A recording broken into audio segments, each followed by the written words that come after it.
प्रेमात आणि युद्धात सारं काही माफ असतं असं म्हटलं जातं.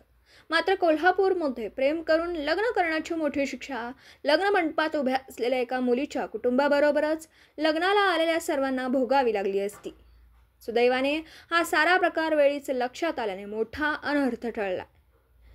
या प्रकरणामधील मुख्य आरोपी हा नवरीचा मामाच असून पोलीस सध्या त्याच्या मागावर आहेत. कोल्हापूरमधील पन्हाळा तालुक्यातील उतरे गावामध्ये भाचीच्या लग्नाच्या स्वागत समारंभासाठी आयोजित करण्यात आलेल्या भोजनाच्या कार्यक्रमातील जेवणात मामानेच विषारी औषध टाकल्याची घटना समोर आली. ही माहिती समोर आल्यानंतर गावात एकच खळबळ उडाली. या आरोपीचं नाव महेश ज्योतिराम पाटील असं आहे. आरोपीने आपल्या भाचीच्या लग्नाच्या जेवणात विष का टाकलं याचं धक्कादायक कारण समोर आलं. महेश या आरोपीचा भाचीच्या लग्नाला विरोध होता. आपल्या मर्जीविरोधात भाचीने लग्न केल्याचं महेशला आवडलं नव्हतं.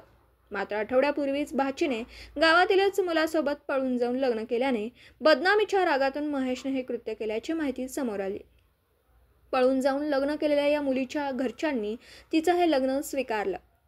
या दोघांचा स्वीकार केल्यानंतर लग्नाच्या आठवडाभरानंतर घरच्यांनी गावकऱ्यांसाठी भोजन समारंभाचं आयोजन केलं होतं. मात्र या भोजन समारंभामधील जेवणात मुलीवरील राग काढण्यासाठी महेशने विषारी औषध टाकलं. या प्रकरणात पोलिसांनी गुन्हा दाखल केला असून आरोपी महेशचा शोध सुरू केला. लग्नाच्या रिसेप्शन निमित्त आयोजित भोजन समारंभातील जेवणात विषारी औषध टाकताना महेशला आचार्याने पाहिल्याने त्याचा भांडाफोड झाला. त्यानंतर महेशने तिथून पळ काढला असून तो फरार आहे. आचार्याने वेळीच हा सारा प्रकार पाहिल्याने एक मोठा अनर्थ टळला. मराठी एस न्यूजसाठी ज्योतिबाहून दत्तात्रय धडले.